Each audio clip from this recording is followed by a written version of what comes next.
Salam, selamat pagi dan salam sejahtera bagi kita dimanapun Anda berada. Dan tidak lupa kami mengucapkan selamat ulang tahun bagi Anda yang merayakan ulang tahun kelahiran dan juga ulang tahun pernikahan di tengah-tengah rumah tangga Anda. Kiranya Tuhan memberkati hidupmu dan rumah tanggamu. Kami juga selalu berdoa kepada Bapa di surga bagi Bapak, Ibu, Saudara-saudari yang saat ini masih terbaring lemah di tempat tidur baik di rumah sakit maupun di rumah Anda. Kiranya Tuhan menjawab doa-doa kita dan Anda sekalian diberikan kesembuhan sehingga boleh kembali beraktivitas sebagaimana biasanya.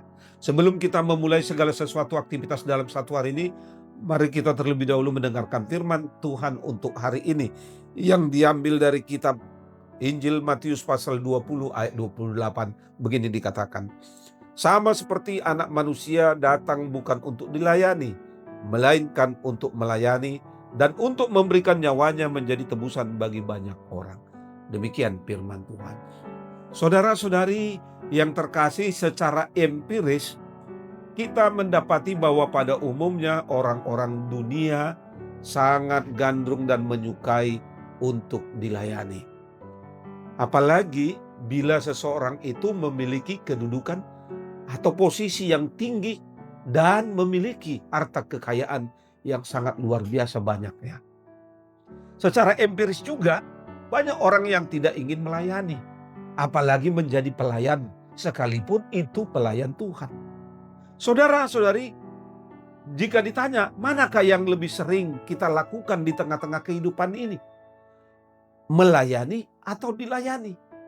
Pertanyaan ini mau mengajak kita untuk merenungkan kembali keberadaan diri kita sebagai pengikut Kristus.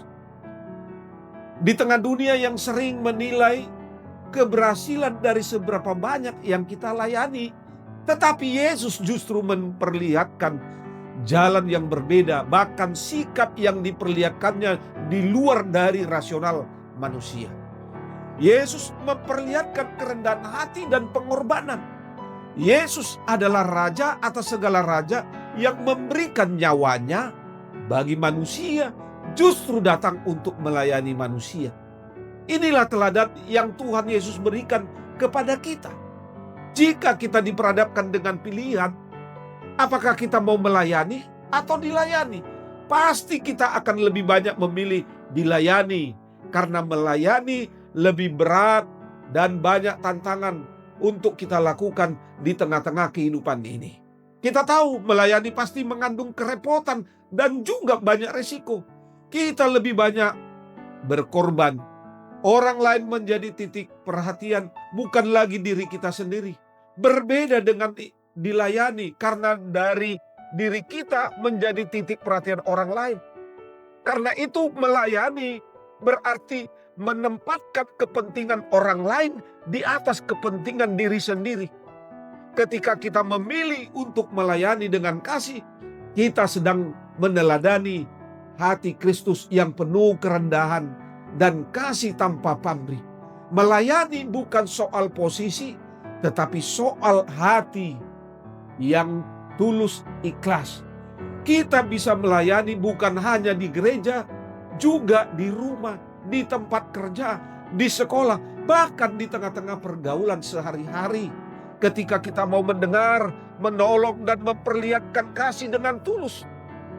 Karena itu mari kita belajar meneladani kasih Kristus, pelayanan Kristus, dengan menjadi pribadi yang siap melayani, bukan menuntut untuk dilayani. Karena setiap kali kita melayani dengan kasih, kita sedang menghadirkan wajah Kristus di tengah-tengah dunia ini.